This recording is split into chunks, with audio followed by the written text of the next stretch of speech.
रूपी कौड़ी नहीं थी। घर घर से भिक्षा लेकर के आते थे और सुदामा अपना जीवन यापन करते थे। लिखने वालों ने क्या लिख दिया सुदामा के लिए कि सुदामा घर घर भिक्षा मांगते थे, सुदामा घर घर भीख मांगते थे। ये सुदामा को लिखने वाले लेखक ने भिखारी बना दिया। लेकिन मैं भागवत की बात करूं तो भागवत में श्री सुखदेव जी ने एक भी बार सुदामा को भिखमंगा नहीं कहा, एक भी बार सुदामा को भिखारी नहीं कहा। सज्जनों, मैं समझती हूँ कि सुखदेव जी ने सुदामा के लिए जो सुंदर शब्दों का प्रयोग किया है वो किसी और भक्त के लिए तो सुखदेव जी ने शायद प्रयोग ही नहीं किया जितना सुंदर शब्द सुदामा के लिए प्रयोग किए सुखदेव जी।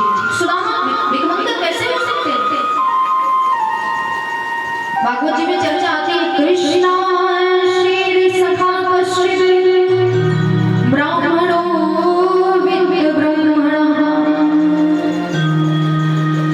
विरक्त इंद्रियार्थेषु प्रशान्तात्मा जितेन्द्रियः। कृष्णा शीर सखा कश्चित् ब्राह्मणो ब्रह्मवित्तमः विरक्त इंद्रियार्थेषु कश्चित् ब्राह्मणो प्रशान्तात्मा जितेन्द्रियः। श्री सुदामा जी, सुखदेव जी कहते हैं सुदामा तो बचपन से विरक्त थे, इंद्रियों पर सुदामा की विरक्ति थी। इंद्रियों पर सुदामा ने एक प्रकार से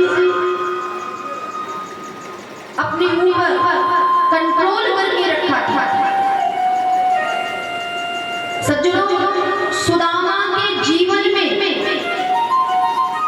सुदामा ने अपने जीवन में कभी भी एक बार भी भिक्षा मांगी हो ऐसा किसी शास्त्र में नहीं लिखा, किसी शास्त्र में वर्णन नहीं आया। और मैंने किसी हिंदी कविता में पढ़ा था कि औरत को धन चाहिए, आगे लिखा है यदि ब्राह्मण भिक्षा मांगता है तो उसकी ब्राह्मणता नष्ट हो जाती है। ब्राह्मण को कभी भीख नहीं मांगना चाहिए, ब्राह्मण को कभी भिक्षा नहीं मांगना चाहिए। सज्जनों, ब्राह्मण को दान लेने का अधिकार है, लेकिन भीख मांगना, किसी के दरवाजे पर जा करके भिखारियों की तरह भीख मांगना, इससे ब्राह्मण की ब्राह्मणता नष्ट हो जाती है, समाप्त हो जाता है, उसका तेज नष्ट हो जाता है। हाँ, अधिकार है ब्राह्मण को दान लेने का। किसी ने स्वेच्छा से ब्राह्मण को दान दिया तो दान लेने का अधिकार केवल और केवल ब्राह्मण को है, किसी और को नहीं। सुदामा जी किसी के घर घर जाकर भिक्षा नहीं मांगता, जो स्वेच्छा से सुदामा को दान में मिलता उसी से सुदामा जी अपना जीवन व्यतीत करते थे। और कभी कभी सुदामा जी जब खेत की कटाई होती थी, गेहूं आदि की कटाई होती थी, तो सुदामा उन खेतों में जाते थे और खेतों में जब गेहूं कट जाते थे, जो गेहूं की कुछ बालियां, गेहूं के दाने जो खेतों में गिरते थे, उन्हें सुदामा एकत्रित करके अपने घर लाते थे, पत्नी को देते थे और पत्नी उसी गेहूं को चक्की में पीस करके 2-4 रोटियां टिक्कर बना करके आप खाती थी, स्वयं अपने पति यानी सुदामा को देती और जो थोड़ा बहुत अपने बच्चों को देती। सुदामा के घर की स्थिति कैसी थी कि एक टाइम यदि भोजन कर ले तो दूसरे टाइम का भोजन मुझे घर में बचता नहीं, नितांत गरीब थे सुदामा। लेकिन फिर भी सुदामा ने किसी के घर जाकर के कभी हाथ नहीं फैलाया, कभी किसी के घर जाकर के सुदामा ने भिक्षा नहीं मांगी।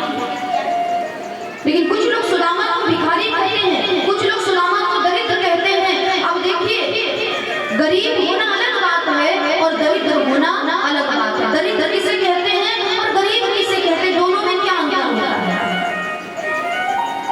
सज्जनों, एक महात्मा जी थे, आप सुने दरिद्र और गरीब में अंतर क्या है? एक महात्मा जी थे, महात्मा जी एक मार्ग से जा रहे थे, मार्ग में महात्मा जी ने एक कौड़ी पड़ी हुई पाई। कौड़ी, पहले के जमाने में कौड़ियां चलती थी, तो महात्मा जी ने एक कौड़ी को पड़ा, कोई काम नहीं है, लेकिन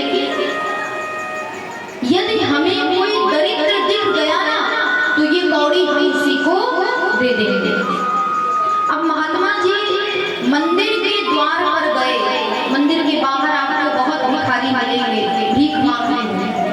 मंदिर के बाहर गए महात्मा जी, वहां देखते हैं कि कोई दरिद्र मिल जाए, लेकिन कोई दरिद्र महात्मा जी को नहीं मिला। भिखारी मिले लेकिन दरिद्र नहीं मिले।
महात्मा जी ने कहा कि पहले आप अपने दोनों हाथ मेरे आगे बढ़ाइए।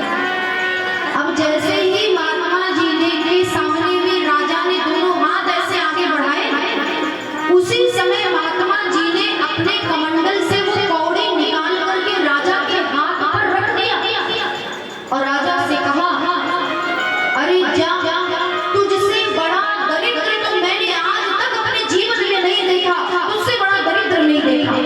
दरिद्र किसे कहते हैं? जो असंतुष्ट होता है, यानी जिसके पास संतोष नहीं होता, वही सबसे बड़ा दरिद्र होता है। यानी कितना भी धन उसे मिल जाए लेकिन कभी उसका पेट नहीं भरता, उससे बड़ा दरिद्र दुनिया में कोई नहीं होता। सज्जनों, मैं निवेदन करूं, एक अरबपति, एक करोड़पति दरिद्र होगा लेकिन कोई गरीब दरिद्र नहीं होगा। आज के समय में आज आप किसी धार्मिक अनुष्ठान को करते हैं, आपके घर या किसी गरीब के घर, किसी करोड़पति के घर कोई भिखारी पहुंच जाता है, तो देखिए कोई भीख मांगने के लिए पहुंचा तो गरीब जो होते हैं वो भिखारी को कभी खाली हाथ नहीं लौटाते हैं। उनके पास जो रहेगा वो चाहे 1 रुपए ही दान करे लेकिन दान अवश्य करते हैं। और वही कोई व्यक्ति किसी अमीर के यहाँ, किसी करोड़पति अरबपति के घर पहुंच गया ना, तो दान लेना, दान मिलना तो बहुत दूर की बात है। पहले तो आजकल का जो फैशन, सबसे बड़ा फैशन आजकल चल गया है क्या, आजकल कोई गाय नहीं पालता, आजकल तो लोग अपने घरों में कुत्ते पालते हैं। अब कुत्ते के साथ सोना है, कुत्ते के साथ उठना है, कुत्ते के साथ बैठना है, यहाँ तक कि भोजन भी कुत्ते को साथ में बिठा करके करते हैं। पहले के समय में लोग गाय को पालते थे, गौ माता की सेवा करते थे, लेकिन आज घर घर अपने दरवाजे पर, मुख्य गेट पर कुत्ते को खड़ा किए रहते हैं जंजीर से बांध। और यहाँ कोई भिखारी भीख मांगने गया, कोई ब्राह्मण गया तो सोच लीजिए, भीख मिलना तो बहुत दूर की बात है, पहले कुत्ता से बच जाए, कुत्ता काट डाले तो बहुत बड़ी बात है। और यदि कुत्ते से बच भी गए वो बेचारा भिखारी, तो मालिक आता है और उसे डांट करके, कहाँ से चले आते हैं, रोज रोज चले आते हैं भिखारी वगैरह भीख मांगने के लिए, डांट करके उसे भगा देता है। लेकिन वही भिखारी कोई गरीब के घर जाता है तो गरीब उसे खाली हाथ नहीं भेजता। तो एक करोड़पति दरिद्र हो सकता है, अरबपति दरिद्र हो सकता है, लेकिन एक गरीब कभी दरिद्र नहीं हो सकता। और दरिद्र होता कौन है? दरिद्र तो वही होता है कि जिसके पास असंतोष है, जिसके पास संतोष नाम की चीज नहीं है, वही सबसे बड़ा दरिद्र। कहा गया है कि गोधन गज